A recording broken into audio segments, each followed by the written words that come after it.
Hari ini kita mau hitung-hitungan berapa sih budgetnya kalau kita mau start motret analog di 2024. Before we start, let's play the intro.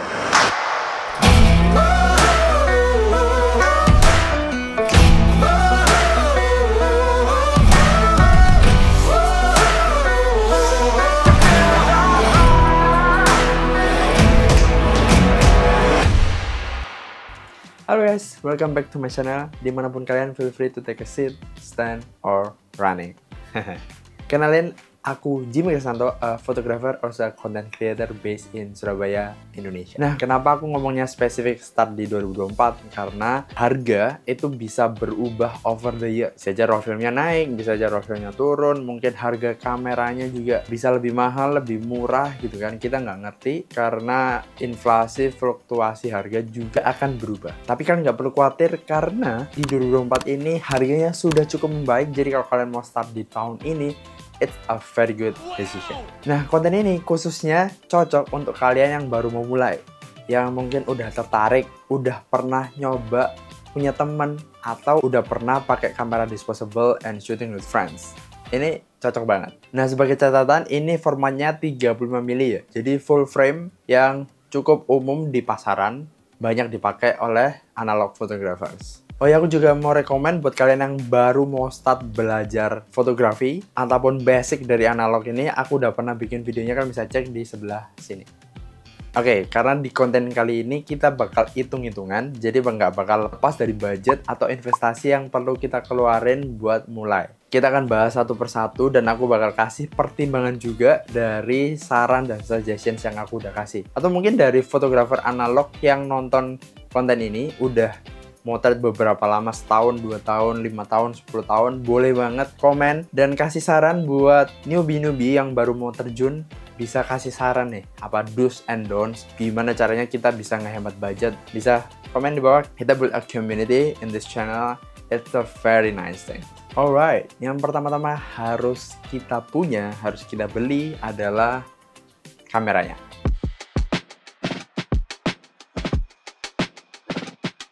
Kalau dari suggestionsku, ini startnya dari 300.000 sampai 1,5 juta. Kenapa jauh banget, Bang? Karena di sini kita ngomongin beberapa jenis kamera. Yang pertama di cheaper options itu ada kamera point and shoot atau lebih umum disebut dengan kamera pocket. Contohnya ini yang aku punya aja ya. Ini aku kasih tunjuk ke kalian biar langsung kelihatan. Ada Fujica M1. Ini harganya sekitar 250 sampai 300.000. Terus ada Reto Ultra Wide and Slim. Ini harganya di 500 kalau nggak 600 ribuan. Yang barusan aku giveaway-in, kameranya compact, kecil, dan dapat hasil yang ultra wide, keren banget. Tapi giveaway-nya udah selesai. Tapi kalau kalian mau lihat reviewnya bisa cek di, aku bakal lampirin di sini. Ada juga Fuji MDL. Ini Fuji DL15. Kalau yang ini cukup umum, banyak yang pakai. Ini sekitar ya 200-300 ribuan juga lah. Ada juga Ilford Pret 35. Ini juga 500 ribuan kalau nggak 600 ribuan. Aku cek kayaknya udah stoknya di Indo udah nggak ada deh. Buat kalian yang tertarik, aku bisa kasih linknya di deskripsi di bawah. Jadi bisa kalian cari. Mungkin ada yang langsung tertarik mau beli. Oh iya, itu bagus tuh, aku suka desainnya, silahkan. Yang kedua yang lebih mahal ini adalah kamera SLR. Yang range-nya harganya di 1 juta sampai 1,5 juta. Ini aku kasih contoh satu. Ini bentuknya kalau SLR. Jadi dia lebih besar, lebih berat, tapi build quality-nya lebih bagus. Ini harganya mungkin kalau sama lensanya sekitar 1,5 sampai 2 jutaan. Tapi kalau kalian pintar nyarinya bisa dapat di 1,5. Cirinya dia bisa dicopot pasang untuk lensanya. Ini kayak gini. Nah, kalian bisa ganti-ganti untuk lensanya. Mau yang tele, mau yang wide juga bisa. Nah, ini aku kasih pertimbangan ya. Jadi kamera pocket memang lebih murah. Dia lebih kecil dan lebih pocketable. Pocket size, mini, portable. Kalian bisa dengan convenient bawa kemana-mana gitu ya. Dan kebanyakan tuh auto. Kalian tinggal jepret-jepret aja itu udah fokus, udah bagus hasilnya. Namanya juga point and shoot. Kita tinggal point and shoot. Point and shoot. Sesimpel itu. Prinsipnya pokoknya 1,5 meter ke atas atau yang lebih jauh itu bakalan in focus. Gampang banget. Untuk kamera SLR, dia lebih berat dan lebih bulky. Kalau kita masukin ke tas, juga makan space. Selain itu, untuk pakai kamera ini, kalian perlu belajar basic foto dulu. Gitu guys, exposure, komposisi, dan tombol-tombolnya juga lebih banyak daripada kamera point and shoot. Tentunya hasilnya juga lebih bagus. Secara dimensi, resolusi juga lebih tinggi gitu ya. Buat yang mau belajar basic analog, gitu ya, exposure, dan cara motretnya yang paling basic, kalian bisa cek di sebelah sini. Nah, setelah punya kameranya, kita perlu beli apa lagi nih? Tentunya film.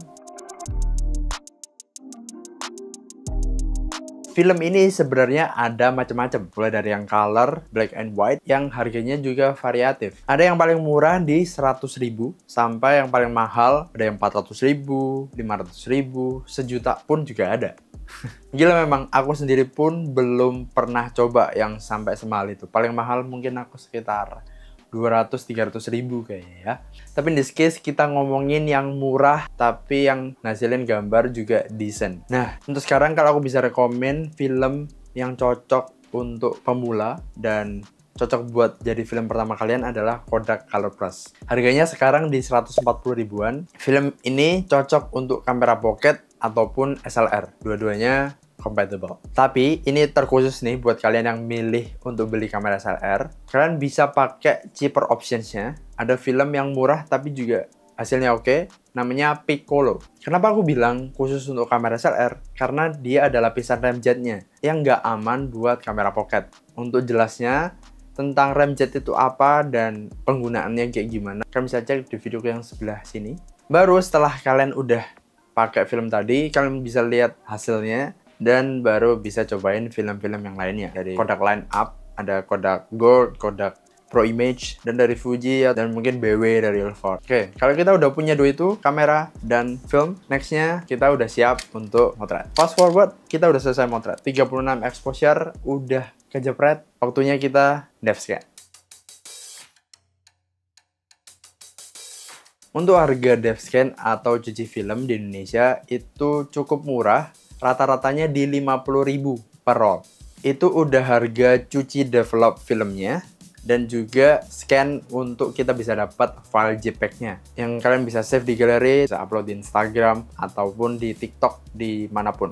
Meskipun sebenarnya ada beberapa lab itu yang ngasih promo 100.000 3 roll, tapi cukup repot karena kita harus ngumpulin 3 roll dulu, nunggunya cukup lama atau ngumpulin bareng-bareng sama temen gitu ya. But if it's your thing, then do it. Lumayan bisa ngehemat 17.000. Dan ada juga sebenarnya option untuk nyuci film sendiri, tapi ini tentunya lebih ribet, kalian harus invest lebih. Aku nggak bakal masukin di video ini, mungkin di segmen lain ya. Ini kita yang lebih simpel, yang buat starting out aja. Buat awal sebenarnya paling minim kita bisa invest di dry box. Harganya ini aku cek di e-commerce sekitar 80 ribuan. Itu kita bisa masukin kamera, roll film kita, dan juga aksesoris kayak strap dan tali dari kamera kita. Fungsinya untuk ngejaga kamera kita biar tetap kering, tetap bersih, nggak kena debu, dan nggak berjamur. Itu udah paling minim. Please, ini nggak mahal ya, nggak sampai 100 ribu, tapi kalian bisa jaga gear kalian itu nggak sampai rusak, nggak sampai berjamur. Karena kalau berjamur, kalian bakal spend lebih untuk bersihin. Jadi kalau kalian punya kamera, harus punya storage khususnya. Nah, buat kalian yang punya budget lebih, bisa invest di storage yang lebih spesifik. Contohnya untuk kamera dan lensa, kita bisa beli dry cabinet. Itu semacam lemari yang udah ada dehumidifier-nya. Jadi ada pelembab. Bukan pelembab. Jadi dia ada pengatur kelembapannya langsung inbuilt. Untuk merek yang terkenal sekarang itu ada dari Everbright dan juga Nbond. Aku sendiri sekarang pakai Nbond yang 80 liter. Itu harganya di 2 juta. Tapi kalau kalian mau yang lebih murah ada di 21 liter. Tapi kalau mau yang agak kecilan di 21 liter itu muat beberapa body dan beberapa lensa. Kayak 2 body, 3 lensa mungkin. Itu harganya di 800 ribu. Buat storage film bisa invest di kulkas. Kalau aku sendiri itu beli kayak minibar gitu. Yang aku punya mereknya Gea. Dia harganya di 1 juta. Ini penting banget buat kalian yang misalnya mau nyimpen film dalam jangka waktu yang lama atau mau nyimpen film expired. Itu recommended harus masuk di kulkas. Yang kelima, light meter.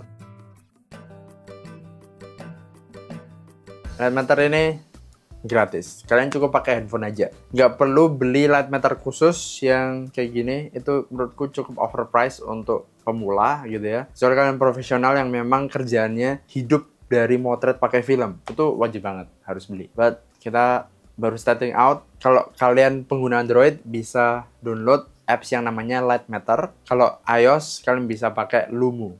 Itu dua aplikasi yang udah aku coba dan memang udah cukup keakuratannya. Hasilnya aku nggak ada masalah sama sekali. Dan terakhir, ini tambahan aja, jadi nggak wajib kalian punya. Instead kali ini aku bakal spill aksesoris yang aku punya. Siapa tahu dari kalian ada yang keracun. Oke, yang pertamanya ada Fairness Strap. Ini dari brand kulit di Surabaya. It's a very good quality. Ini aku udah pakai sekitar 2 tahun. Ini still very strong. Ini kameraku juga cukup berat, sekitar 2 kilo sampai 3 kilo kayaknya. Belum lensanya. Harganya di 400.000. Memang bahannya dari kulit dan it's a good quality, jadi it's worth it. Kedua, ini aku juga punya strap lainnya yang lebih murah. Dia dari tali apa ini namanya? Paracord kalau nggak salah. Ini sambungannya itu kayak punyanya Peak Design, tapi ini semacam tembakan ya. But it's still good, it's very good. Oke, ini udah aku pakai sekitar beberapa bulan dan talinya kuat, nggak ada kayak serabut-serabutnya gitu yang keluar. Biasanya kalau tali kan gitu ya. Tapi it's still solid. Harganya di 140.000. Lalu ini yang paling baru, ini ada tas dari KNF Concept. Dia yang 10 liter. Ini biasanya aku pakai satu body, 2 lensa dan beberapa aksesorisnya, bawa HP, power bank gitu ya. Harganya di 450.000. Dia lumayan bukan waterproof ya, water resistant apa tuh namanya. Jadi pokoknya kalau kena hujan dikit itu dia nggak langsung masuk. Tapi kalau mungkin udah deres banget, dia bisa masuk di sela-selanya ini. Jadi jangan dibuat hujan-hujan, kawan-kawan.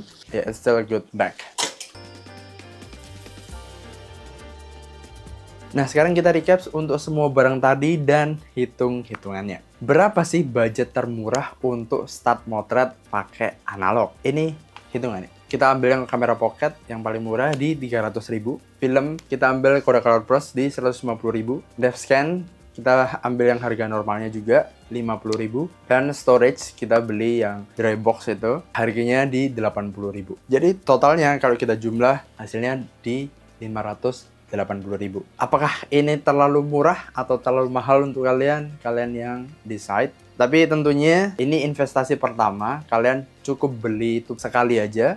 Yang perlu beli lagi tuh filmnya. Jadi nggak setiap kali motret kalian ngeluarin duit 600.000, tapi nanti paling setiap kali mau motret beli filmnya dan depth scan. Gitu aja sih. Nah, itu tadi dengan hitungan termurah ya. Tapi kalau kalian tertarik beli kamera yang SLR atau invest di dry cabinet biar lebih aman, atau mungkin minibar gitu ya, it's entirely up to you, preferensi dari masing-masing. Tentunya budgetnya juga akan berbeda, hitungannya juga berbeda. So ya, gimana, ada pertanyaan? Boleh banget. Kalau mau tanya, komen di comment section di bawah. I will be gladly to reply. Juga mungkin ada beberapa yang mau bantu jawab, boleh banget. Dan sekarang waktunya kalian subscribe di bawah sini and join me in this film photography journey. Di channel ini aku upload 2 minggu sekali. Kontennya bakal seputar analog. Jadi kalau kalian tertarik dengan niche ini, kalian bisa subscribe, nyalain notifikasi, like, dan share biar YouTube bisa kasih rekomen video-video yang sejenis yang seputar dengan